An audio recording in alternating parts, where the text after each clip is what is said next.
Hello, and welcome back to your favorite podcast, De-Influenced. I'm here with my boo. How are you?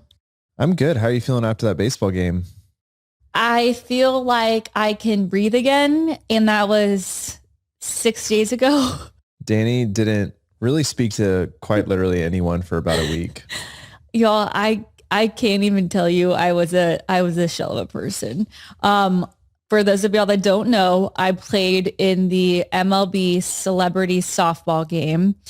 And when I was asked to be in this game, they emailed me, which, at first I was like, this is spam. Like, this can't be real. And I committed to playing this game before I knew I was pregnant.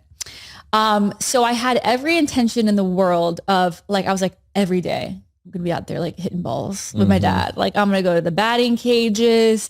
By the time that game rolls around, I will be a pro. You brought your baseball mitt to Colorado and your bats and your balls to Colorado, but then you got sick. Well, not only did I get sick in Colorado, but I was so sick my entire first trimester. Right. I couldn't even get out of bed to throw a ball. So that plan just went completely out the window, and the game just kind of showed up. And I was still in my first trimester. I have never been so anxious in my life. And let me tell you why. There's so many reasons why. Actually, it goes so deep. Well, first of all, softball is a game that terrifies me. I've always been baseball as well. I'm so scared of the ball. And I have been since I was in 4th grade when my mom signed me up for softball.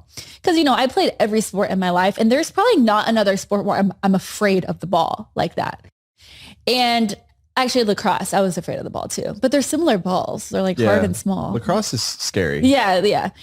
It's a contact sport. Yeah. It's just small balls really freak me out. You played lacrosse? I played lacrosse for one How old season. Were you? I think I was in middle school. Wow. I still don't know everything about you. Yeah, that one I hated too. I hated that one just as much as softball. Anyway, so this is what's so wild. In 4th grade, when I tell you, the last time I felt as much anxiety and nervousness was when I was in 4th grade waiting for the softball games on the weekends. I hated it so much. And I would just sit in my room and I couldn't even speak to anyone. I couldn't hang out with my friends. I would just dread it. I couldn't eat. I was so anxious about the softball game. 4th grade. Okay. I worried myself so much that I gave myself shingles, which just so you know, shingles, you don't get shingles typically on average, most people get it whenever they're in their 80s or 90s, when you're older. But I had a really light case of the chicken pox. So it's dormant in my body. And when I am physically stressed or next level, shingles come out. So I had shingles in 4th grade because of softball. Not only that, I go to practice and Alex Kirby throws me a big, she had an arm. That girl had an arm. I try to catch the ball. It hits me smack in the middle of the eye. I get a huge black eye. The next day I wear my Dirk Nowitzki jersey to school with my big black eye because I'm hoping my jersey will distract people. I mean, it was just the most it looks like it was drawn on. It was just iconic. And so ever since then, I've hated the sport. And to be honest with you, I like going to the games, but there's a little PTSD with the sport. But when they ask me, I can't say no to an opportunity. They're yeah, why'd you say yes? Babe, do you know me? Terrell Owens is playing. Okay. Des Bryant, Deion Sanders. You think I'm going to pass up an opportunity? I know, but real talk. It was going to be aired on ESPN. I was this is a challenge and I'm here for it. I don't say no to things like that. I know, but you drove yourself nuts. No, I know. But I'm proud of myself that I did it, You feel proud after the fact? 100%. Would you do it again? Yeah. My whole argument is that you create stress cycles of your own making. Yes, but that's what makes me great. Honestly, that's kind of that's a mic drop conversation starter. Because I'm not going to say no. I'm going to say yes to the opportunity, even though it kills me and it stresses me out. I'm still going to do it. But let me tell you why it was next level anxiety. It was more than what I was feeling in 4th grade. This is tea that I haven't really shared with anyone. Okay. I did share with you one night, but you really didn't console me very well about this. sometimes when you're in these states, I don't know if you need gentle. Yeah, I know. I get it. I didn't blame you. I don't blame you. Like I kind of tried everything in the book. I was like, I was Dani. a mess. I was like, I was a mess. It's not, I'm not blaming you, but like, anyway. We took our kids to Despicable Me 4 and she just stared at the screen. I think you fell asleep. The Saturday, before the game, because the game wasn't until freaking 7:30. So I had to like sit in my anxiety all day long. And so Jordan was like, we got to get out of the house. I was like, I can't get out of bed. I'm just like numb. Like I can't. So we went to a movie. The kids are dying laughing and she's just dead inside. I'm like I felt like I was going to throw up all day. Like truly. But let me tell you why. Mm-hmm. So the MLB posted on their Instagram a like little poster of who was playing to announce the game. I did see this. Okay. So their picture has Kane Brown. I think it had maybe Mike Towers. I could be wrong. He's like a big musician, has like 12 million followers. Camille Caustic, who cares? She's so freaking hot. Like nobody, like she's like, everybody loves her. Like, she's so beautiful. And but they didn't put her front of the poster. No, they did. She was on it with me. I know, but you were enlarged. No, we were the same size. No. Yes, we were, babe. Anyway. Well, they took it down, so who knows? Well, let me tell the story. So they announced the Celebrity All-Star Game lineup roster, but I'm on the poster. And so I commented on the post and I'm like, I'm practicing my baseball. Like, I was like, just trying to like, they're like, get out of here. Who are you? Literally the comments, like all my haters flooded this post. Yeah. They were like, oh, Dani thinks she's a celebrity. MLB, like, I'm ashamed. Like, you think Dani should be there? MLB, I can't believe that, like, you're taking on this liability of letting a pregnant person play in the game. And then everybody went for, like, the pregnant angle. And I'm like, dude, we're pregnant. We're not, like disabled. Like your OB did say you could play in this baseball game. Because it's a softball game. They pitch you underhanded. Like, they're not, like, pitching you fastballs. She said no to whitewater rafting in Colorado. She did. I really tried to get her to say yes to that one. She said yes to the softball game. Yes, she said no whitewater rafting or rock climbing. I was like, dang. But yeah, so anyway, the comments were so bad. And I would say like 70% were about me. When you scroll through, like all the really nasty ones are at the top. 70% were about me. And like, get this girl out of here. Like, you're nobody. You're not a celebrity. And then the MLB took the post down. Yikes. So like that probably scarlet lettered you with all the other players too. It hurt really because then I was like, oh my gosh, all the other players are looking at the comments. You're like King Bach, get a picture with me. He's like, no, no thanks. So that killed me inside. But I tried to not let it affect me. Okay. But then I'm thinking so many people want me to fail. Like these people are they hate me so much. They don't even want me to be in this game. So now I'm going to go out there and I'm going to whiff the ball 3 times in a row. Like, I can't let these haters win. Like, that kills me.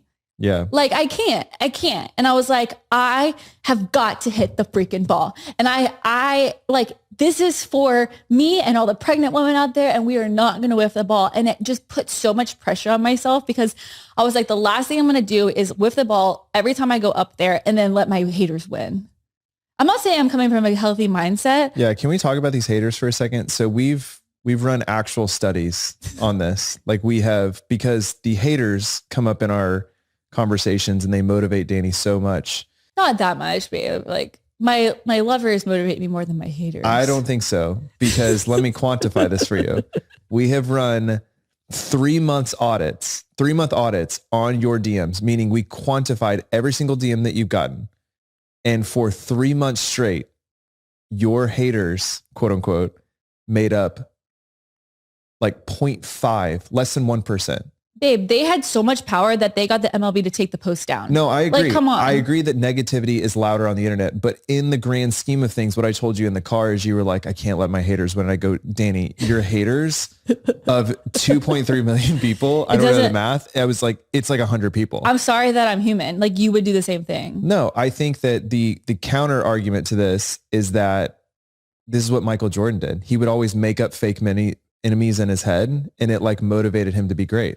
Yeah. And here's the thing, like if if it was something that I was good at, I think I could do that. But like, I knew I wasn't good at softball. So I knew I was coming at a disadvantage.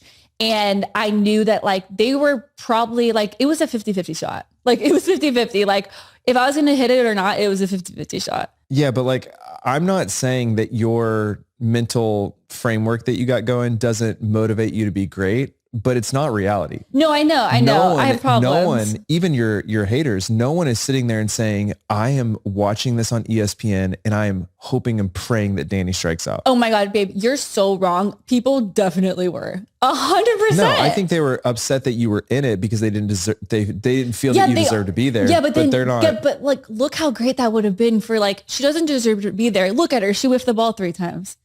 That would have just made them so happy. I think that that's what you had to tell yourself. People love for you to fail. I think that's what you had to tell yourself to be great. You're so like wrong because that's what people are thinking. Like I know it for a fact. Like I don't read my hater pages, but like 100%, like people are probably talking like that. But it's okay. Like one day you'll be asked to be in this celebrity softball game and we'll see how you handle it. It was really hard. But like, here's the thing. I hit the ball every time I went up there and I even scored. You were playing deep outfield. Yeah. We were watching you. I was praying. I'm like, dear God, please don't let the ball come to me. Please don't let the ball come to me. Dear on a Jesus. podcast, but you can imagine looking in the outfield and everyone's like kind of close to the dirt, at the edge of the dirt and the grass. And Dani's like at the fence line. Well, because these guys were like hitting it out of the park. They were hitting home runs. What we thought was that you didn't want to get a pop fly and be caught underneath it. Yeah. And so you wanted to let it fall and then let the other person grab it. They 100%. That was my strategy. I think you were very strategic about the whole thing. Yeah. The game. Let's talk about one thing that was really hard to watch. You did great, by the way. You did amazing in the game. I was so sorry. I sprinted so fast. I know you ran so fast. It was amazing. And honestly, I think the reach of the game surprises me. I had so many people from like people I used to work with. I know it gave me clout in a way that I've never had clout before. Right. So it was great. You did great. The one thing that I would say was painful to watch. Oh no, I know what you're going to say. It was the warm-ups. The warm-ups. Unfortunately, no one really wanted to warm up with Dani. Okay, wait, let me set the stage. Okay, first of all, when I got to the game, there were like 5 or 6 people that I immediately hit it off with. Bobby Bones, number 1, Camille Kostick, West from Summer House, Terrell Owens. Who else? I mean, the 2 other softball Some would players. Say really hit it off with Terrell Owens. I can't tell that story because I know you'll get upset. I don't care. Tell the story. It's funny. Do you want me to? Terrell Owens hit on Dani. Okay. Well, first of all. For sure. Like no video evidence. No, we didn't post the whole video, number 1. So you cut it down. No. What was it, the back half of the video? No, actually Haley didn't get it on camera, but I'll tell you what happened. First of all, I feel like I'm going in so many, but we'll talk about the Terrell Owens thing. Okay. My love for Jordan surpasses. Oh my gosh. Give me a break. Just tell the story. No, I'm serious. Like, let me say this for a second. Okay. Like, I genuinely, like, our love goes beyond looks, right? You and I can appreciate other good looking people, right? But like, truly, like, Brad Pitt's like my number 1. Like if Brad Pitt came up here and was like, Dani, you're the love of my life, I'd be like, ew, get the F out. Like I'm married. Like I love my husband. Right. Like, I would do that. For sure. And if Paige Lorenz did that for you, you would probably do the same. For sure. Right? Yes. But like you still could be like, Paige Lorenz is a really good looking person. Yes. Yeah. And like, but like truthfully, like I don't even attractive guys like gross me out because they're not my husband. Like that. Okay, so preface. Okay. Phew, got that off my shoulders. Okay. So then I'm on the escalator and I'm really excited to meet Terrell Owens because he's just like the one athlete that my dad and my brother always talked about, him and Deion Sanders. So I'm more so like excited to meet him because I'm like, oh, my family loves him. Not because like I personally like watched Terrell Owens when he played on the Cowboys. You know what I mean? But I'm like, oh, this will give me clout with my family. So I go up the escalator with him. Like he is very attractive. Like God just really took some extra time on those arms and the height and the smile, and he has kind of like a baby face, but he's like a man, like, you know, and so it kind of caught me a little off guard. Like the same way if Paige Lorenz was standing next to you, you'd be like, wow, like that's a beautiful human. You know what I mean? I'm not trying to date him, babe. Anyway, so I like, and I'm like, okay, I really want to like meet him because he could be on my team. And like, I want to get like, I've told my team, I said the two people I want to get a reel with are either Terrell Owens or Matt James, because those were the two that I was like, would honestly, they're the only people that I was like really, really, really excited to meet. And so, so I was like, oh, here's my chance. So I go up to him, I go, you know, I thought you're a lot taller than I thought you were going to be. I thought you were a really short guy. Was that your opener or was it the other line? Which was what? You're really muscly. Yeah. And then I said, yeah. And then I don't remember what the order was, but I was like, yeah, you're also a lot more muscly than I thought you were going to be. You know, I was just messing with him. And he like, then he kind of gave me this like, like look, like, you know, and the whole escalator, he's like staring at me. Like he looks like he's mad at me. And I'm like, did I piss him off? Like, but I was just messing with him. Yeah. So we get off the escalator and. Or he could have been like, this girl is hitting on me. No. Can you believe this? I'm on the escalator and this girl is just straight up hitting on me right now. Well, hold on, just wait, okay? And I'm also with King Bach. So I'm like talking to King Bach, whatever. We get off the escalator. Who is, to be clear from the video evidence, is hyping his friend Terrell Owens up to hit on you back. He goes, the Riz God. He's the Riz God. Yeah. I was like, I'm going to have to Google that one because... Anyway, so we get off the escalator and I'm like, I go, what do you do? Like, are you an influencer or something? I was like, I don't know. You play sports? Like, I was just messing with him. I obviously knew who he was, but I don't think that he knew that I knew who it was. Like, and then King Bach is like, oh, like, da, da, da. And he goes, what's your name? And I said, I'm Dan. I go, what's your name? And he goes, handsome. And so I shook my hand. But then I'm like, oh my God, this has progressed to maybe a flirt. And like, you know, literally, babe, just so you know, the next question, he goes, well, what do you do, Dani? I go, well, I'm a mom. I have 3 kids. I'm actually pregnant right now. Like literally just went off on a knot. If I called Haley right now, she would say that that's what you said. It's on camera. I said, I make videos. And he goes, what do you make videos about? I go, I make videos like this guy. What do you make videos about? I go, I'm a mommy blogger. I think it's on my feed. I go, I'm a mommy blogger. I think it's so, okay, sorry, finish the story. It's like you're doubting me. Like you think I am like actually flirting with Terrell Owens. No, I think that the narrative, you have put this narrative on Terrell Owens like he was hitting on you. And I think that if some girl came up to me and said, you are so muscly, I'd be like, oh, I'm getting hit on. Oh my God. It's okay. Honestly, here's the plus side of it. I think that the plus side here. Like, why is it so bad? Like, honestly, like if somebody hit on you, I would be like, wow, like good for you. Like, you know, it's like, why can't you feel proud of me? No, I came up to you. Nobody ever hits on me. I get one hit and then it's like, you take it away. No, I came up to you at the game and I was like, man, you are going into your second trimester and you're getting hit on by Terrell Owens. That's amazing. Well, here's another thing that I found out. He's 50. Yeah. He could be my dad. I literally thought that he was. He could be my dad. He could. He's 20 years older than me. Yeah.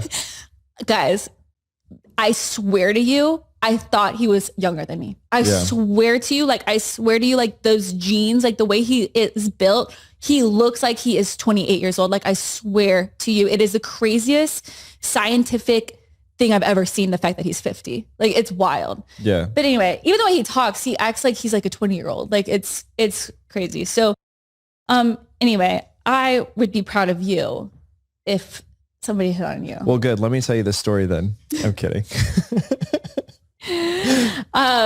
Anyway, so there were a lot of people that I was like vibing with and they all got put on the national team. And then I got put on the American team. And to be honest, I didn't really have that like one person besides Matt James that I was like really vibing with on my team.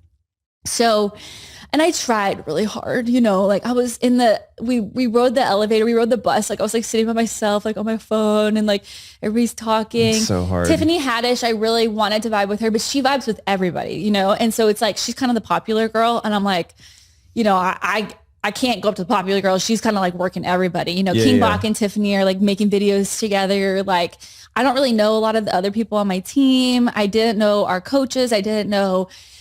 Yeah. So I just really struggled, to be honest, socially with my team, but they were great people. I just was not vibing. So then it was like they all had friends and you were kind of the outcast. Yes. It reminded me so much of high school. But like I so many times wanted to run over to the blue team and be like, can I warm up with y'all? Because there were like 6 people I could have vibed with, that I was like, that I would be friends with. And so, so we get to the stadium and I'm like a nervous wreck. Like Jenny Finch was really nice to me. I kept telling her how nervous I was, but she didn't even warm up because she's like she's like a legend. She's like a professional softball player, Yeah.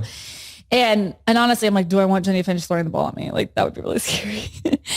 And so we get to the field. Everybody immediately, it was like they assigned us partners before. Everybody just runs out and starts throwing the ball with each other. Like everybody partners off. And I was like, dang, I didn't get this memo. Like, and nobody wanted to throw the ball with me. I know. She kind of like walked from group to group to group. I tried. I'd be like, throw me the ball. Like, I was like, Matt. And then he was like filming a video with Tiffany. I was like, okay, not him. And then the Dude Perfect guys were throwing like pretty intense balls to each other.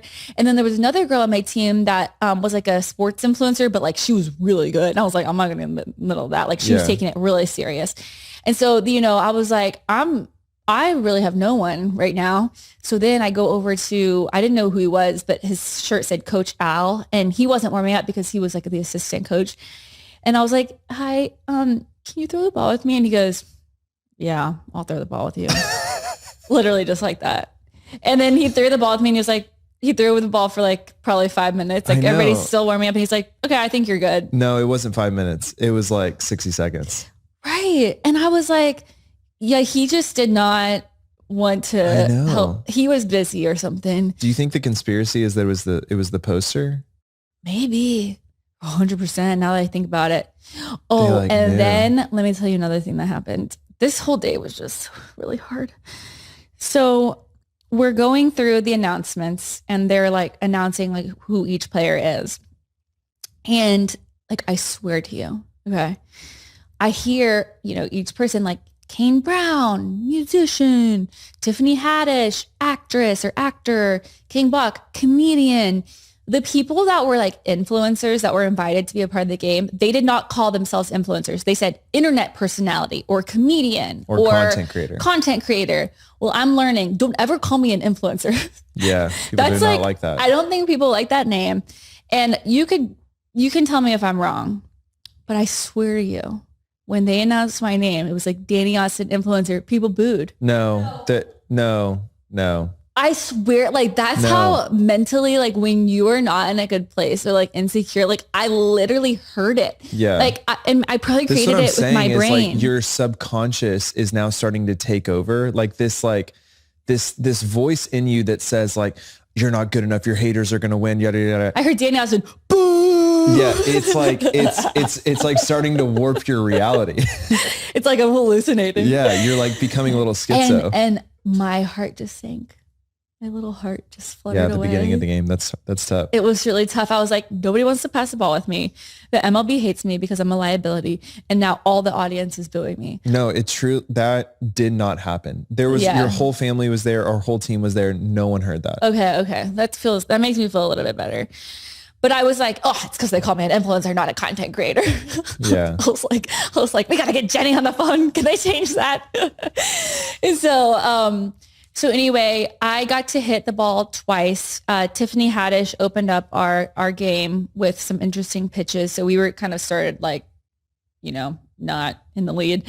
And yeah. Was she supposed to be the first pitcher? Why wouldn't they put Jenna No, Fisher this is in what's so interesting about like, and I don't want to.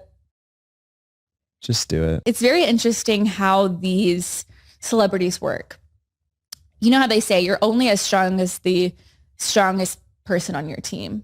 Like that is so true, especially when it comes to these celebrities. Like if you have a good team around you of people like publicists, manager, like pushing you, like you're going to get extra airtime. You're going to get like special privileges. You get to do things that nobody else gets to do. For example, there were 3 or 4 people on my team that were allowed to bring like a videographer on the field. I was not allowed to bring a soul. Like, and not only that, but like everybody around me, like they put everybody, which is fine. I get it. Like I'm not as famous as Tiffany Haddish, like whatever. Right. But there were some people that were like, got similar views as I did that had people on the field. And I bet it's just because they have teams that like just bulldoze, you know?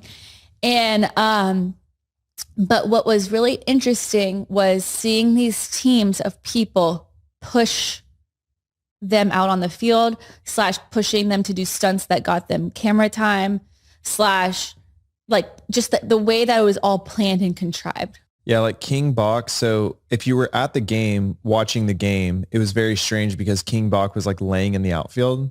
I know, I thought about doing it too with him, but I was like, no. Don't copy him. Well, I thought about running over to him and doing like, yeah. Because when Jenny Finch was pitching and like nobody was hitting the ball. Right.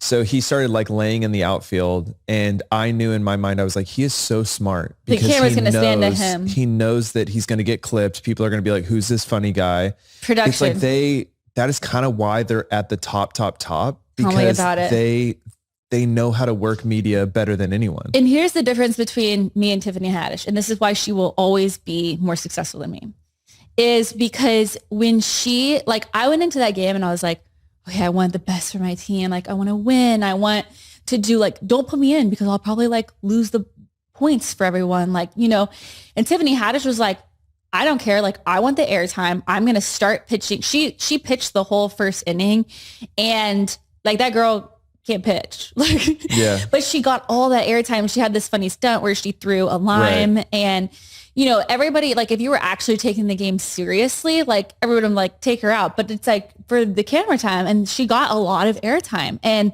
that is why like the fact that she can like get her mind outside of that and be like, I know what the end goal is. This is not about winning. This is about getting airtime. And it's honestly not even about my team or the people around me. Yeah. It is about one thing, which is like airtime. The millions of people that are watching. Yeah. And so the fact that she was able to focus on the end goal and the way that I wasn't just shows why she's great and I'm not.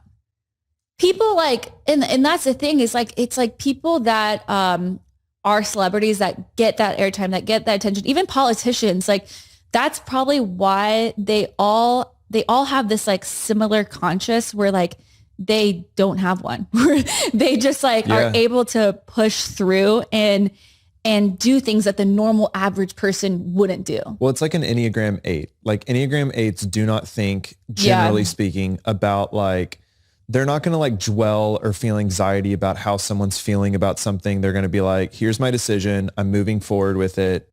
Who cares? No looking back, it costs right? like us a loss or whatever, but who cares? And like, that is why those people are successful. And you might be angry about it. And you might be like, wow, that's not fair. Doesn't matter. She still beat you because she got what mattered the most out of it. Yeah. Like they might like, even if they're not great people, they're going to win. They're going to win. Because winning is the goal. They're willing to do things that normal people are not willing to do. 100%. So I had mad respect for her. I was like, yeah, she's losing us the game and she's like literally balling every ball, but like she's getting so much airtime right now, which is like what her goal was. I will say anything that you want to talk about with this game, I want to talk about one crazy thing that happened.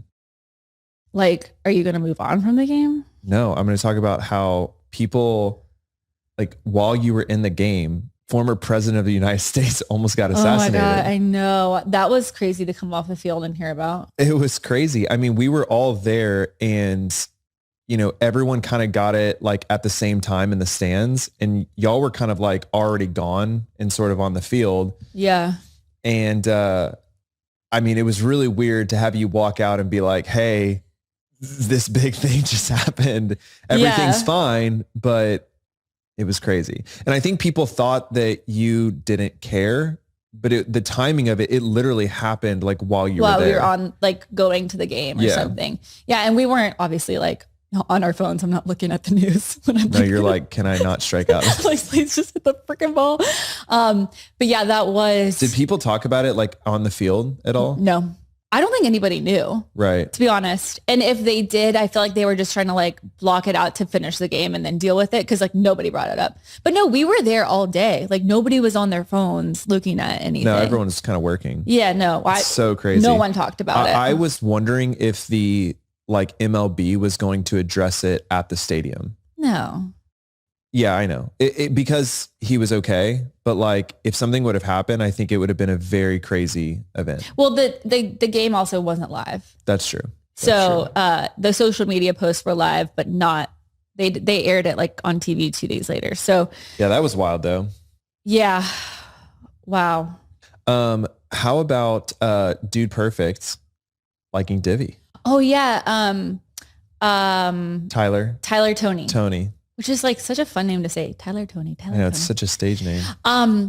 Yes. So the Dude Perfect wives came over to me, which I follow them. They're really sweet. I've never met most of them, but like I sometimes we're in similar circles or whatever. And yeah, I was so excited to talk to them, and they told me that Tyler loves Divvy for his flow, which is honestly great because his flow is dope. I know. He's got this mullet going that is pretty great. Great hair. And I was thinking, I was like, oh my gosh, could Divvy be Dude Perfect's official hair care sponsor? But then I was like, I don't know, because their demo's so young. And like young kids, yeah. But like we do have clean ingredients. So like it's not like the kids couldn't use it, but it's like, do the kids really care about? Yeah, I don't know. Scalp health, but maybe they should. They probably care about having hair like him. Exactly. And it's like a nice like little peppermint, dandruff. A lot of those kids probably get to. I don't know. Maybe so far we've got Scotty Scheffler. Yes. And we got Tyler Tony. Man, we should have brought some to the game. What were we thinking? I hate whenever we do stuff like this. I know. Like Deion Sanders was there. I don't know if he has hair. He does not have hair. But still, people need to wash their scalp. True. And it has a lot of good like scalp benefits. True. He's like just rubbing it on his bald head. No, honestly, talk about Deion Sanders for a second. Swag. That swag. There's no other word for it. I mean, he walked in and his presence is electric. He walked in with that cowboy hat. Dude, it's insane. I mean, he is built for social media, for fame. My brother looked at me, he goes, this is my Taylor Swift moment. This is my Taylor Swift moment. And I walked right over to Deion Sanders and go, hey, can I get a picture with you? I know. I don't think Landon got a picture. I know. But I was like, Lena, just go ask a picture. Go ask for a picture. No, he would have totally done it. Yeah. Can you imagine if he was your coach? Because he coached the other team. I know. I'm telling you, I was made for that blue team. I know. That blue team, like, I mean, I love my team. Don't get it wrong. But like, I was meant to be on the blue team. Yeah. It's okay. It's okay. Next year, MLB, call me. So we had a breath of fresh air on Sunday.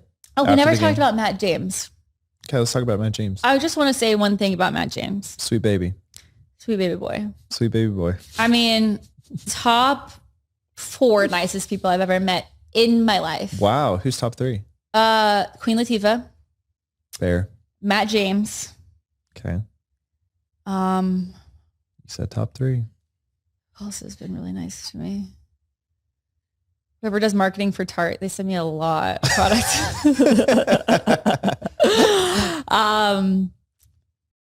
I feel like there's like 1 or 2. There's like a couple people who have come into your life and they know how to kind of like just so perfectly make you feel safe and good about yourself. All I want is I just want to feel like safe and good about myself. Like, please. And it's almost like they knew it beforehand. Yes. And they just it's like Queen Latifah looked at me and she was like, honey, like, you're amazing. Like, I love you. Like, and it's like, just you're what enough. You needed to hear. Yeah. You're enough. No, but Matt James could read me. Like, he could read me because I was not myself. I'm not going to lie. Yeah. With the blue team, I was more myself than with the orange team. Yeah. But he could read me and he would come over to be like, hey, how you doing? You okay? You're a beast. You got this. And then just walk away. I'd be like, oh, thank God that Matt James said I was okay. I'm a beast. Really, really nice guy. Super friendly. He was like that to everyone though, like it's so funny because I always think that people like really love me, but then they just really love everybody. No, they love you. Yeah, but you know what I mean. Don't be hard on yourself. No, you know what I mean. Like, but they're those personalities to everyone. Yeah, it's like your hairdresser. Yeah, Charlie. I've told that story. I mean, I thought I was his number one. Yeah, you think that you're like we're best friends. You think that you're their best friend, but they have like 20 best friends. So you rested on Sunday. You felt relief for a day. Yeah, but I was so sore. And then we went into. Well, we met Jason. Yes, we had a podcast interview with Jason Tardik. Which were you nervous about that? No. Yeah. Did you think I was? I don't know. You were sick for 3 months and kind of asleep. And then you were like, there was a game and then so that took you out for a week. And then you were kind of stressed after that a little bit. Well, just keep in mind the day before the MLB softball game, I did a shoot from 5 a.m. till 5 p.m. for Target by Ulta. Mm-hmm. And with like a huge production team at my house. True. Which really was a lot for me too. And then I go straight into the MLB softball game. And then I go straight into a WWD interview, 8 a.m. And then I go straight to 2 podcast interviews with Jason Tardik. And then I go straight into making a reel for Nordstrom. And Prime Day. And sorry, Prime Day. And then, I go straight into Nordstrom Anniversary Sale and then Prime Day sales. Mama's tired. Mama needs a trip to Cabo. 100%. Yes. So Jason Tardik was like cooler than I thought he was going to be. 3 on the Enneagram? 3 on the Enneagram. Like, to be honest, I don't really like keep up with Jason Tardik much. Like I watched his season of The Bachelorette with Becca. And I knew he was dated Caitlin Bristow, but like I didn't really know a lot about their relationship. I didn't know why they broke up. I knew that they had broken up. I knew that he started like I didn't know like he had a podcast or anything. And so, but my team was like, you got to do this podcast. And so I started researching him and he's like really, really good at what he does. So I was very excited to go on his podcast, but I also was like, how much are we going to really have to talk about? We vibed. Yeah. He's a great person to vibe with. He probably has a lot of best friends too. I thought you would do great on his podcast. I didn't know what we would talk about on our version, like when you and I kind of interviewed him. We have a lot of like similarities. Yeah, I think that we dug deep. I bet we interviewed him in a way that he hasn't been interviewed before. Yeah, he actually like kind of prides himself on his podcast of not talking about his personal life. And then we were like, what's your Enneagram? How'd you meet Ken Ziegler? What was your childhood like? How did it feel when your friends made fun of you? Did you want to be the Bachelor? So I think that our podcast went great. And I think that we'll probably cross paths again. I will say about him that he is probably top 3 for me of well-trained media people. Like he is media trained to a T. Yeah, he should be doing some hosting gigs for sure. Yeah, because he knew how to like twist any answer, like even if it was something he didn't want to address, he was really good at like answering it without answering it. You could just, I felt like, and I'm not saying it in a negative way. I feel like he was just very, very good at navigating press honest. interviews and media.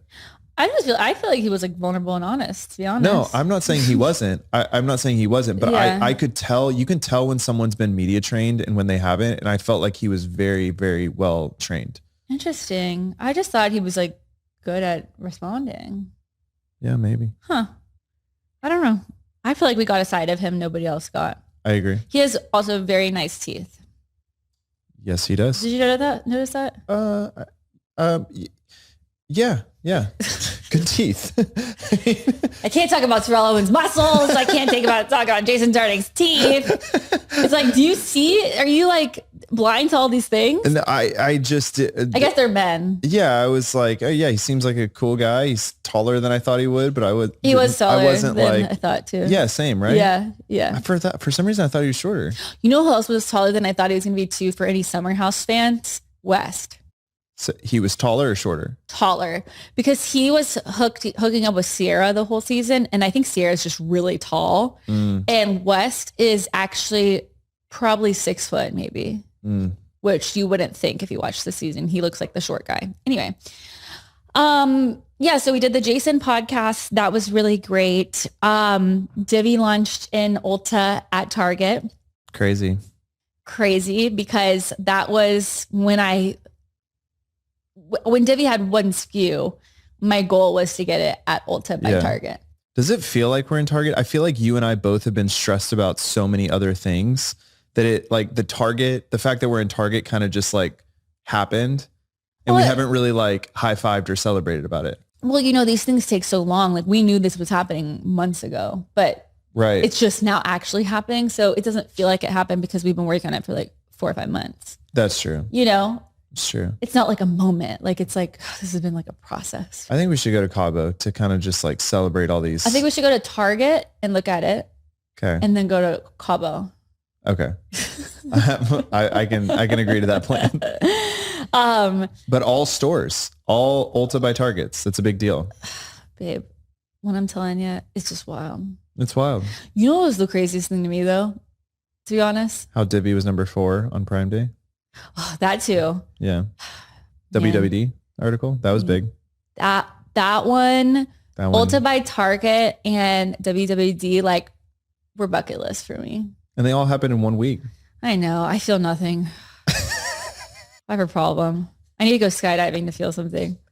I'm numb. Or ride Guardians of the Galaxy. Or ride Guardians of the Galaxy. Those are with the two. What song? With what song? I Want to Take Over the World by Tears of Fear.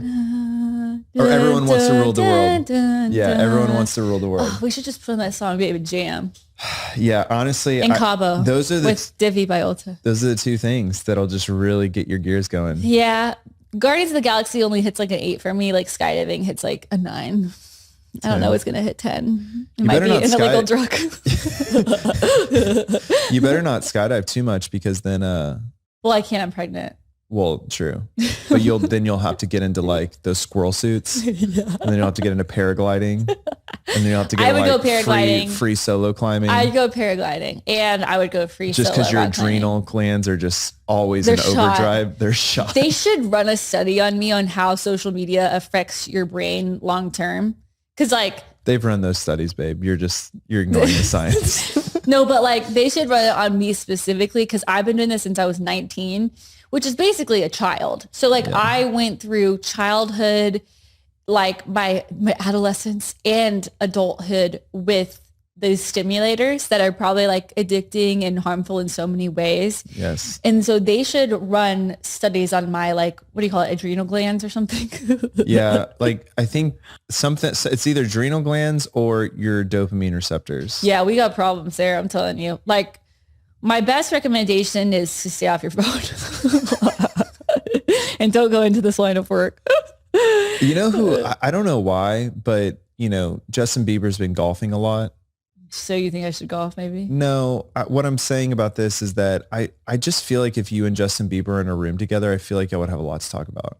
I do too. I really do. I really feel that way. I think that me and Justin, I think the only difference was he turned to hard drugs at one point and I didn't. But if I would have like, I'd have a sleeve right now, for sure. Maybe one of those like bull nose rings. Yeah, a bull nose ring. Like I would have done some permanent damage on my body for sure. But I think that now you're at least acknowledging that you can't get the same highs. No, I know. So it's kind of like, I feel like you're I mean, even our conversation yesterday, you were kind of like, like, what am I chasing? It's kind of like, I'll tell you what my new dream is. Okay. I told this to my mentor yesterday. I would like to, there's like some things professionally that I would like to do. Like I would like to, get into a place where I could take time to take a little bit of time off to write a book. Okay. And just like, that'd be so good for you. Yeah. Like reflect, like go spend some time in the mountains and write and like, just do something I've never done before, like in that way, which I think would be very healing and therapeutic for me. And then also like maybe it would help people. But then it's been like 6 months and you're like, I feel ... Like, my book is like, today I sat. I'm not hungry. I eat bagel bite. Dani happy now. It's like the whole book. But no, and then you know what I really want? I want to have a tennis court in my backyard. Okay. And I want to have private lessons where somebody comes over to my house like maybe every other day and we hit the tennis ball. Okay. That's all I really want. That's fine. I mean, literally that's when I picture my life, I see that. It's hard to do in Dallas. You got to have a lot of land for that. Can we move to the suburbs? Not really. Like Preston Hollow has some like really big. I started looking at some houses, and a lot of the houses have like little pickleball courts and stuff. They're really not. It's like you just need a big backyard. Yeah. Remember that one house we looked at that one time? Yeah. I always remember that house. It was right off the highway that was really loud. Yeah, but no, I mean, you can move out to Prosper. Land is $250,000 for a plot of land, and like it's like 2 acres. It looks like. Let's do it. You could build a tennis court on 2 acres. You considered it last week. Only so I can get my tennis court. I know. And then it would. Do you really think you're going to be that unhappy being out of the city? Cities suck. Like, what do we have here? Whole Foods? We don't even go there. Yeah, I know. It's hard. I think that we could definitely do it. But I think that there would be things about the city that we would miss. Such as? Our friends, being close to restaurants, trendy restaurants, being close to the mall, go to the movie theater. Okay, movie theater, they got those in the suburbs. Babe, I'm sorry. When's the last time we went to a restaurant? Oh, you got me there. Truly. Oh, you're so right. You love R&D Kitchen. When is the last time we went there? Oh, you're right. It's been like 6 months. That's what I'm saying. It's like... Maybe I just need my tennis court. That's what I'm saying. Okay. Honestly, we can put in a water slide out there too. Yeah, I just want to write a book and play some tennis, I think, is what I really want. Okay, well, let's get you away from the highways in the city. Let's move you onto 4 acres and let's let you write a book. We'll build you a little nook. Babe, it's definitely a goal. We'll see how it goes. Okay. Speaking of work, I want to transition to our next segment where we're going to be doing a little bit of behind the screen influencer breakdown. It's time for things that make you go, I want to talk about what everyone on their phones has been seeing lately. It is the big sales. You got Amazon Prime Day and Nordstrom. It's been a busy week around here between the Nordstrom Anniversary Sale and Prime Day. We've been going non-stop.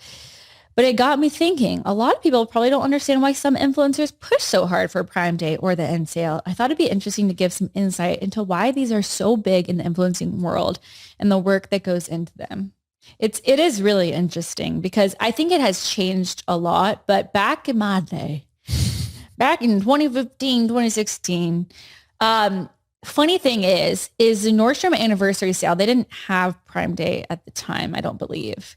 The Nordstrom Anniversary Sale would, for most like bloggers on average, it would cover maybe 80% of their yearly income, annual income, was just this one sale. Like you could have 200,000 followers on Instagram and be bringing in 6 figures alone from the Nordstrom Anniversary Sale, which is wild because it's about, I think at the time it was like a 2-week sale. So you would see this like, and it was kind of like the secret thing, like, cause you're like, why are all these people covering this one sale? But then you would get into it because someone would tell you, it's kind of like an MLM. It's like, come join me. Like I made, $30,000 pushing this one product. And then you're like, dang, like I should get into that. And so if you were lucky enough to be invited into the club and like you knew that it was profitable. And if you did it the right way, like you were going to be successful too. I remember my first end sale, Brighton Keller got me into it, who I lived with at the time. And she was like the pro. Like this girl treated the end sale like it was Super Bowl. It was Super Bowl. It was finals. It was everything because it was a big deal. And, at the time I'm making not a lot from blogging. Like my conversion rate is so low. Nobody cares what I look like in my clothes. Like it was hard. I was also thinking about at the time quitting and starting and like applying for Reward Style to work in their like influencer program. And then can you imagine? I know. That's why I always say like Brighton Keller changed my life.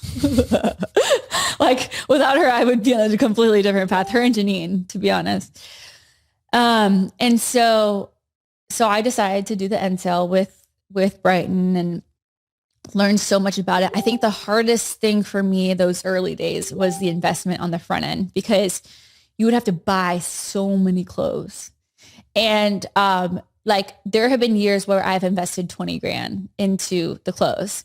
And to me, I'm also like, I've shopped Nordstrom my entire life. Like I grew up, and I always tell people my first word was Nordstrom. Like my mom would take me to Nordstrom every single week, and we love shopping Nordstrom. It was like our Neiman Marcus, you know? And so this sale was like very organic for me. But to be honest, I never spent enough to even qualify to be an icon or ambassador status or whatever. So a lot of times you would just go in the store, try things on, take pictures, post it. And then I couldn't even buy it until my tier came out. Mm-hmm. And, but like people would invest, you know, tens of thousands of dollars into their inventory because they're making 6 times what they're investing. And so, so yeah, and then you would just push the product for 2 weeks. Now, this was before Amazon Prime. This was before brand deals were as big as they are now, as legitimate as like now. There's so many brands that their conversion rates, because like also at the time, Nordstrom, I think was 15% commission, which is huge. They're not that anymore. So then there was like this one year where a lot of people stopped pushing it. And it was so funny because everybody's like, I'm not pushing it anymore because, and they like try to take this like prideful stance. And it's like, dude, you're not pushing it because there's only like 10% commission now. Yeah. Like it was just so like people. But they made it about like, we're just like trying to stamp down on consumerism and yeah, stuff. And I was like, dude, like incentives drive the world, baby girl. And Nordstrom went from 15 to 10. And don't you take this moral high ground with me. But all of us like, no, like you're not pushing it because you're just not making as much anymore. Anyway, I kept pushing it because I genuinely, like, to me, it's like tradition. And like, I probably will push it every year because it's just something like, yeah, for me, I'm not going to lie. It's not doing as well as it was 3 years ago, 4 years ago. But like, I don't care because it's just like something that I do, you know? And we still like at the time, I remember when we were like dating / just married, we pulled all-nighters. Every time the Nordstrom anniversary sale came around, we were putting together 30 outfits a night and posting on blog. We were posting links on Snapchat and YouTube. Snapchat, YouTube, like, and, but I remember the first sale I pushed, I was like, damn, I was like, you're right. Like, this is my income for the year. And I never had conversion like that before. And so it was something that we always kind of looked forward to. Then you had Amazon Prime come out, and now that's kind of like everybody's go-to. And it's also like, if that's what your platform is, you're helping people find sales, then you better just do it well. Like, and so that's why you see everyone pushing these sales now, is because they're making like insane commission off of it. And I think now the industries and consumers are smart enough to know that's why, right? Before they didn't, they were like, why is everyone posting about Nordstrom? But now they know that it's a big part of bloggers' income. No, everybody knows, but I don't think they know like how much. Right. I don't think that they know that Amazon Prime Day could bring in 200,000 for a blogger. Like, what I'm always confused by is all these like TikTokers that are not pushing the Nordstrom sale. I know. I'm like, they don't know. I don't think they know. It's like a secret little society of like, well, they know now, but yeah. And I'm telling everyone. You know what's so funny about the TikTokers right now that are like, that have Instagram followings is I feel like they're going through this trend right now that we went through, where all of them are now starting to, because they were like normal people. Like they were just like, are we all? But no, what I mean is like they had like probably 9 to 5 jobs and they blew up on TikTok. Right. And I feel like the TikTokers are in this phase now where they're worried about overlinking, because you can tell they're Can very you link like, on TikTok? No, sorry. On Instagram. Like I can see like by the way that they're like doing their Instagram stories and linking on Instagram stories. Some of them are like, hey guys, like the Nordstrom sale's going on. I don't want to like overload you with links. So here's 2 links, you know, type of thing. And I'm like, that's because their audience is not like, you remember when we went through that season where our audience would get really mad when we went from like just entertainment to being like, hey, this is like our livelihood. Like we have to link. And so if you did too many links, people would get really mad. And so then it was like the artfulness of like, how many links do you do? I see this like trend right now happening with these TikTokers that are coming over to Instagram. First of all, I feel like they're traveling a lot more. Yeah. And they're going through that season probably where their DMs are like, oh my gosh, like you used to be so relatable. Like now you're not relatable anymore. And then I also feel like they're trying to kind of get into the affiliate world, but they're scared of like, you know, messing up their audience that's used to just simply like being entertained by them. and I can just like feel I can feel the tension that they are probably feeling with their DMs and like what they're trying to do to like grow their business. Yeah. And it is so the path that we had to walk too. Yeah. Our whole niche, to be clear. Yeah. It's just so different for us now though, because to be honest, anything I make with commission is not really like structured. Like I just share links because I want to share the links. Right. It used to be built into like my projections. Like it was like, you have to link this much to sell this much to make this much. Now we rely so much on like so many things outside. We have royalties with a lot of our products that I've pushed for other brands. We have brand deals. We have investments like into businesses outside of like influencing. So now I don't really have to link a lot of things. Right. If I'm doing the Nordstrom anniversary sale, it's solely because it's like, for me, it's like a thing. It's like tradition. Like and I want to be good at it, to be honest. I want to be like the best when it comes to linking the best Amazon. Like it's more like competitiveness than it is like part of the brand. Well, no, you know what I mean? And I think we've been so open about the industry and how it works that now it's kind of just like, this is what we do. Yeah. But before, when we didn't talk about the business side, because we needed those freaking links.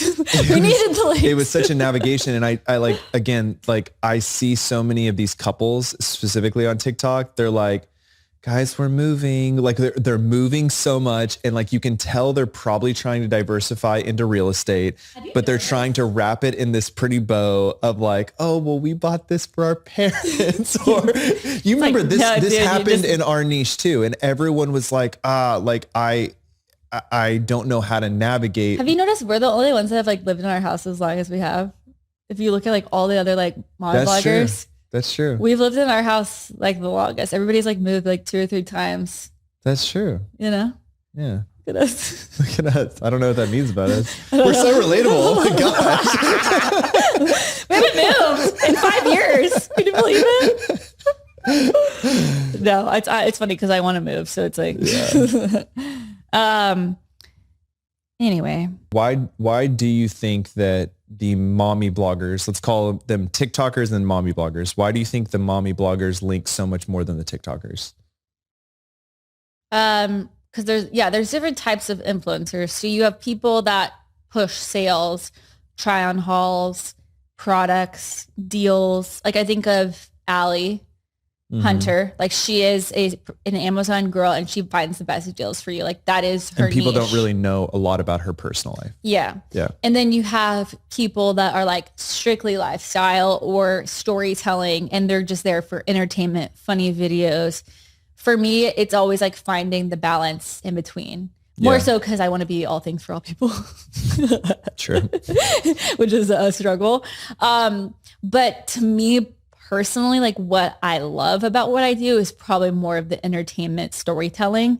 But there wasn't a way to pay the bills when I started telling those stories. So I would have to link, it's different now, but I would have to link like what I was wearing when I was doing that in order to make the day to monetize the story. Yeah. It's kind of like, you know, if you're vlogging or you're telling a story, think about it like a reality TV show. Like a reality TV show has commercial breaks. So like your links or your brand deals are your commercial breaks that monetize the reality TV show. The story. And it allows for you to continue living a lifestyle that people want to follow so that you can like not have to work a 9 to 5. It's just the way that it works. I think that these TikTokers I think that from a business side, a lot of brand money went into just paying them for TikToks. Right. Mm-hmm. But I do not think it converts. And so in this market, you know, brands are really looking for, I need ROI on my. I think it just depends on TikTok. Huh? I think it depends if it converts it depends on the person. And I think that you just like can't track it as easily. But you and I both know that the most conversion is going to come out of Instagram stories. Yes. Yeah. But I do think that TikTok converts. You just can't track it. True. Yeah. I definitely do. But I was talking to Jason Tardik about this in our podcast episode because he's such an ROI guy and he's always like, how do you know how much to it? Because then you hear of Mr. Beast who invests $2 million into a video and he's like, it made me nothing. Like, and he's like, Jason was like, I have the hardest time with that concept because every dollar needs to like have ROI and make sense. And I feel like I relate more to Mr. Beast when it comes to creating content. Not that I'm going to spend $2 million on a video, but like a lot of the things that we have done, whether it's a giveaway or the talent show that we did, or the April Fool's joke that we invested in, or the matchmaker that we did for Landon, like a lot of those, like the matchmaker, we probably invested like $50,000 into, and we don't see it down. We didn't have a sponsor for that. Like that's just like Maggiano's. We almost took on Maggiano's. Oh, we almost did. Maggiano's like reached out. We took it on almost as a joke though, because that's where Landon and they were like going to pay like $1,000 or something. They were straight up like, we'll give them a free dinner. Oh, that's right. And I was like, we should do this just because it's funny. Because it's funny, and to make it seem like we had sponsors, but we really didn't. That was right. We just got a free meal. That's so funny. Yeah. And so we've done a lot of things like that where like it's hard to measure exactly like your entertainment value, or like, are you measuring it through views? Are you measuring it through like, how engaged the audience is? Is it like, I don't even know. I told Jason, I was like, to be honest with you, it's probably the same thing as what Mr. Beast feels. It's like a feeling.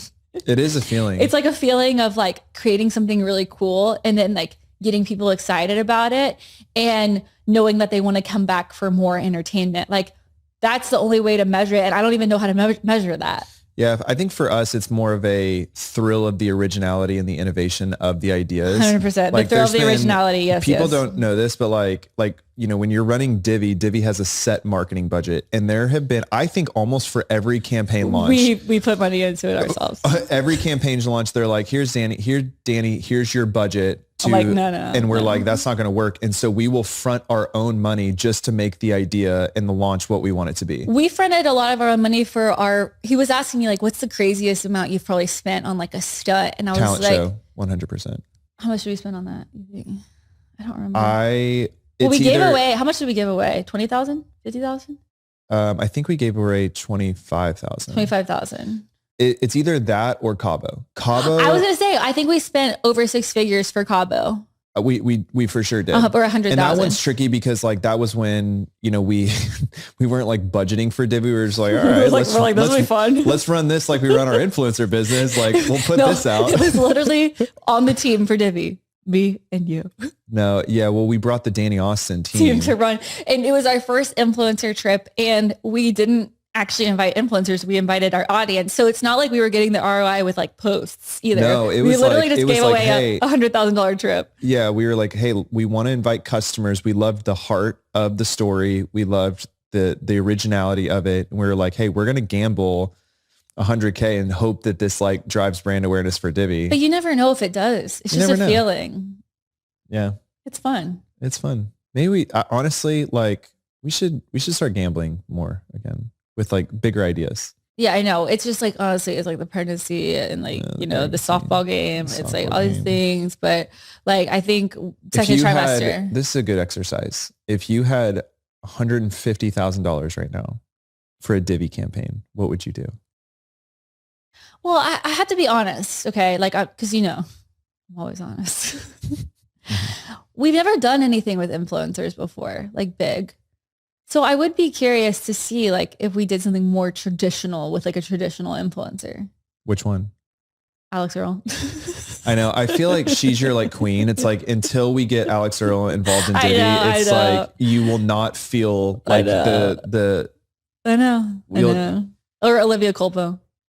But really? I think Alex Earl more so. I like her too. Or Sophia Richie. Really? Yeah, like I want to go like out of the park. Just so I can check all my boxes. And then I'll start doing the things that like actually fill up my soul again. Because I know this is not going to make me happy, but I just want to be able to do it. Like I want to be able to be like, we did it. Because we've never really done anything like that before. You have all these brands doing like really cool activations and all these things. And like everything we've done has been so like soulful. I want to do something sexy. Yeah. No, you know what I mean? I feel like everything we do is like so much more about the heart, which is like so sweet and everything. But like, don't you want to do something sexy? Yeah. Like, like sponsor like a really cool event or like. I feel like we've done some like cool like billboards, no? Hey, babe, it was me on the billboard. I want to put Sophia Richie on the billboard. It was Bryce Horton.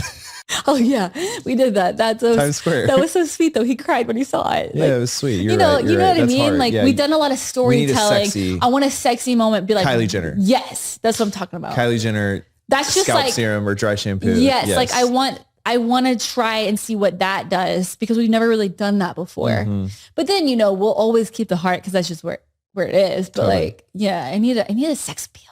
Yeah, I get it. Okay. Good to know. Maybe we should carve out like a Dani and Jordan Divvy fun budget. And we just like do whatever we want with $1 million. Where are we going to get that from, babe? Well, I don't know.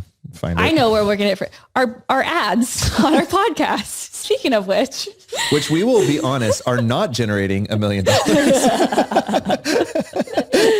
But hey, okay.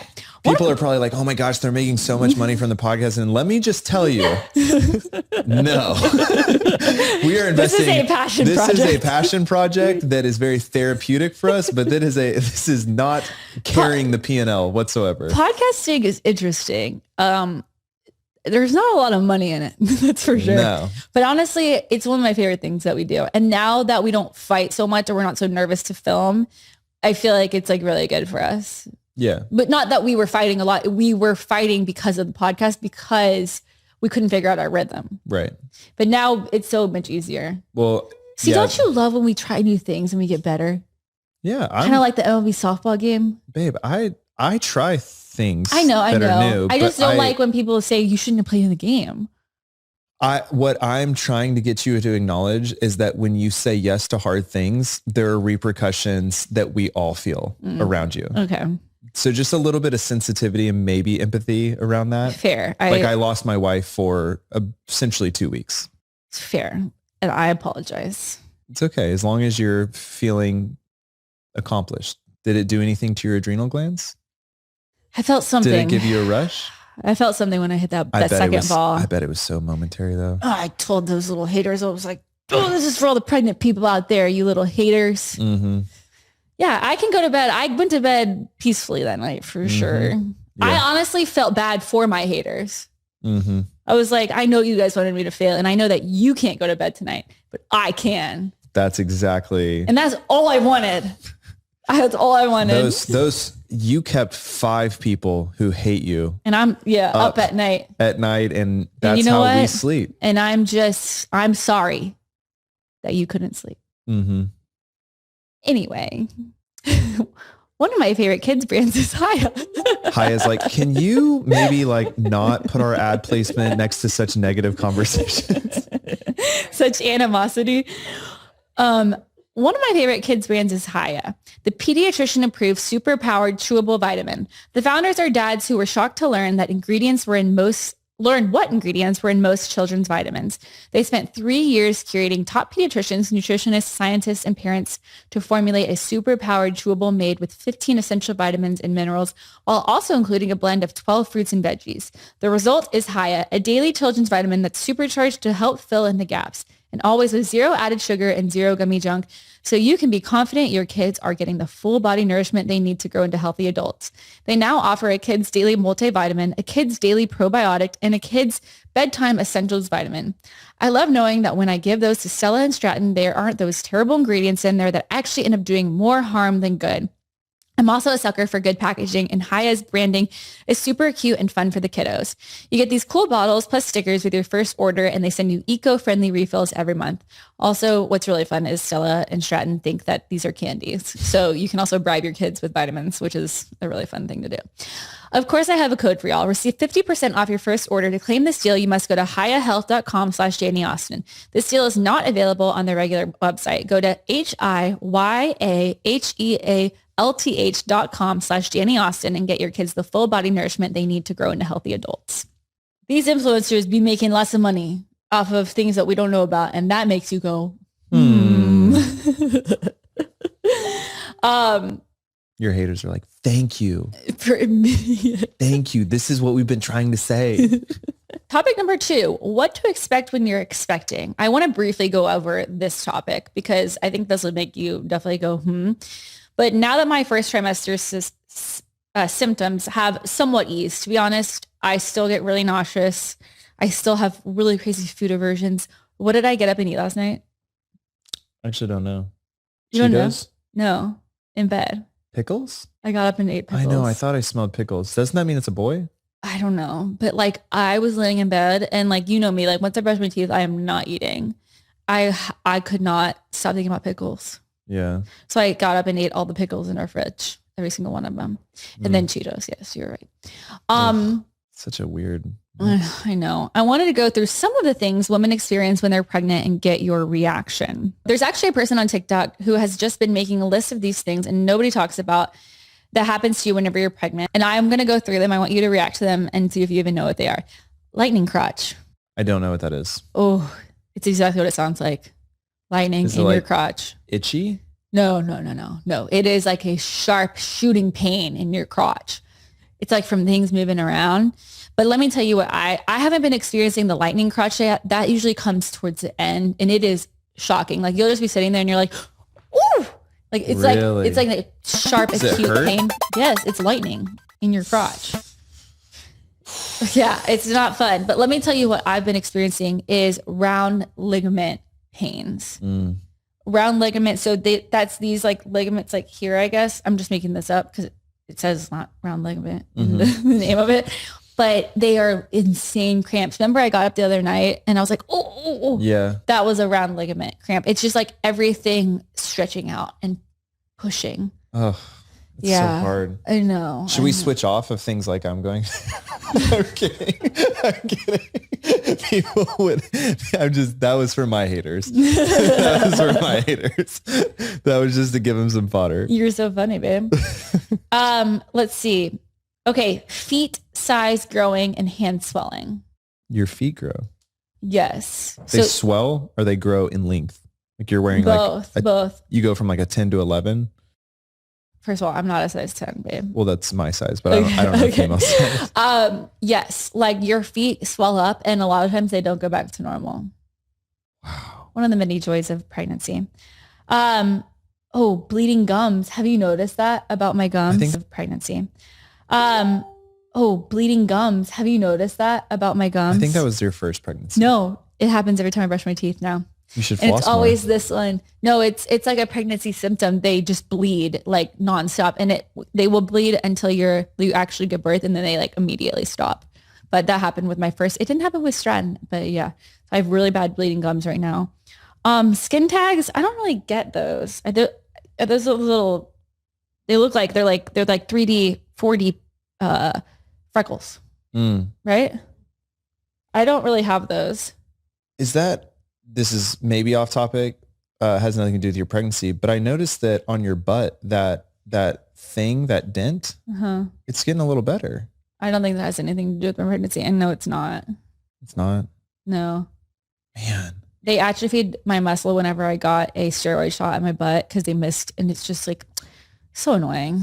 Because like us girls are already insecure about our butts, like, you know, and then it's like you go and do that to my booty and it's just not fair. It's not fair.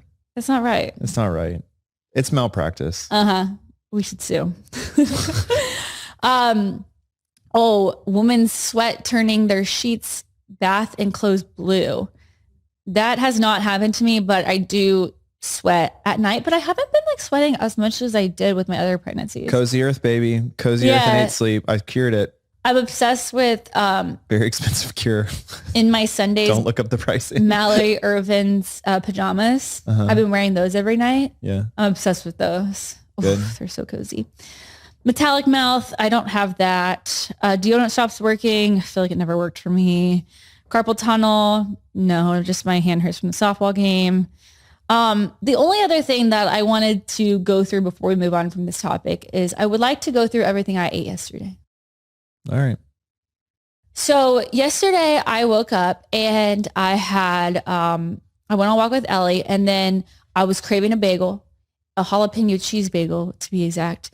So I got that with schmear and it was so good. But the thing about bagels is they just make me hungrier. Does that happen to you? Yeah, it's empty calories. I know, but it was so good, you know, in the moment. I mean, the cream cheese is not Great for you. It's not great. They put a lot on there too. But Yeah. I was just like, I'm telling you, that Shug's place, it's better than Penny's Bagels. Did you DoorDash it or you went? Oh, I DoorDashed it. You know me. Yeah. Yeah. And so I eat that and I'm like, oh, that was so good. But like, I'm still hungry. So, I get in the fridge, I start eating some other things. I don't even really remember. Yeah. And then I'm on the way home and I'm like, I really want pot stickers. Cause like the soy sauce is really like acidic. I crave like acidic-y things. So then I get pot stickers. I eat that for lunch. Then for dinner, I have mac and cheese because I'm really nauseous and it's like all I can really handle. And then I get pickles and Cheetos. I think you probably hit all the major food groups I don't think so. in the pyramid. I think we just hit the bread. The bread and noodles. So anyway. You do you. I'm trying to think if there's any other symptoms that give that baby whatever he or she wants. The symptom that I did not expect to have is I get freckles when I'm pregnant, but I don't usually get freckles when I'm not. Huh. Mm-hmm. Even if I wear sunscreen, I get a lot of freckles. All my new freckles happen when I'm pregnant. Do they go away? No, they're permanent. Should I go get snipped? Should we talk about that? I mean, I'm to be honest, I'm getting to that point in the pregnancy where I'm like, you're over it. No, I'm not over it by any means, but I'm like, oh, right. This is hard. Yeah.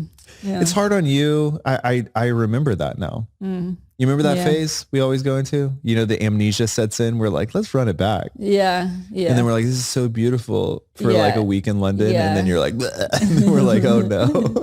Yeah. I know. It's just so hard. You just give me the word. It's just hard because it's like. What if I did it secretly? But what's hard? No, that would be horrible. But yeah, that's unethical. What would happen is it's like sad to give up like a lifetime of joy because you suffer for 6 weeks or 3 months, technically. Year and a half. Yeah. 5 years. Who's counting? Her entire 30s. It's kind of all blurs together. Yeah. So I don't know. We'll talk about the snip thing.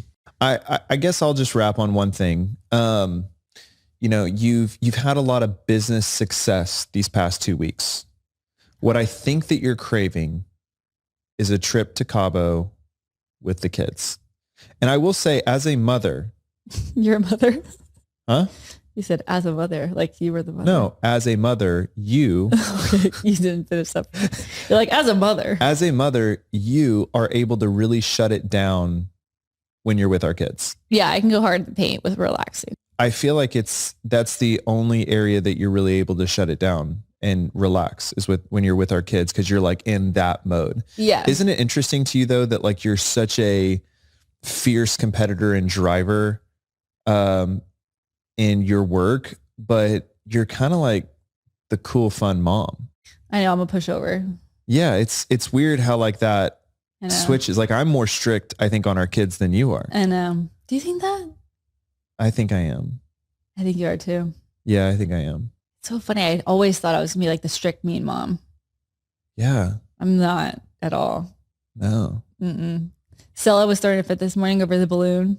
I know. And I was like, Stella, stop. Like, this is ridiculous. And I grabbed you were her. like, I said, listen, I love you. It's going to be okay. I'm so sorry that you're upset.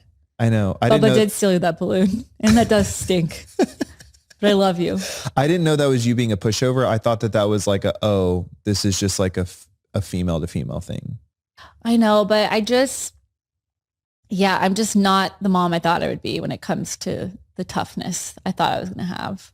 But I think that's okay because I think that our kids need like a nurturing mom. And I think you are that. Yeah. Yeah. Like when they get hurt, they call out for mommy, not daddy. Yeah. And I am, I hurt probably more than they hurt when I see them hurt. Right. It kills me. Right. Like Stella got like the smallest cut on her finger. I literally I got more hurt physically running up the stairs because I heard her crying. And did you know when I ran up the stairs, I fell? Like I was sprinting so fast because I heard that she started crying. I sprinted up there and I fell like down the stairs. And then I got up there and I'm like, what's going on? Like my heart skips 10 beats. Like I can't even, it like kills me. Like her little finger had like a little cut, bleeding. I was like, we're going to the emergency room. does it kind of like operate like that where it's like you swing really hard into like business for a week and then you want to swing back and you have like 2 weeks of just chilling with our kids? Like how does that work in your mind? I think when it comes to my kids, I probably just feel things I haven't felt in a long time. Oh. Like there's just like love and enough and like I needed and wanted and like I have so much purpose. I feel like even with you being sick, it's been pretty balanced around here. Do you feel that?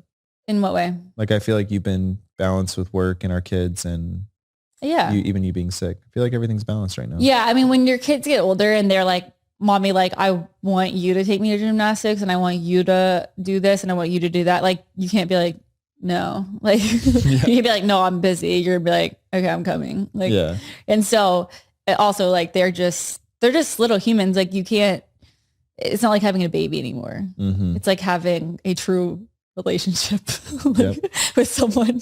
And so Stella was like pissed that I was going to take her to gymnastics. I know. And I knew I came downstairs and she like, which last week she was totally cool. She was like, Daddy, take me. But this week she just had in her mind that mommy was going to take her. She got up from nap and I saw her come down the stairs and she looked at me. She goes, like turned her head and I go, she wants me. And I like chased her. I go, Stella, what's the matter? And she goes, She goes, no. I go, do you want me to take you to gymnastics? And she goes, like, and was so happy. And so then I took her and all was well in the world. What more can you want? Okay. Yeah. Well, good week. A lot happened. Hopefully this time next week we'll be floating in the pool in Cabo. If not, we'll be here with you people. Love you guys. No, seriously. I was going to say that you can now interact with our podcast on Spotify by leaving comments and not just reviews, which is really fun. Are the comments public? All my haters will be like, yep, you kept me up after that softball game. I was so upset. No, but thank you guys for listening. We really appreciate you guys and we will talk to you all next week. Bye.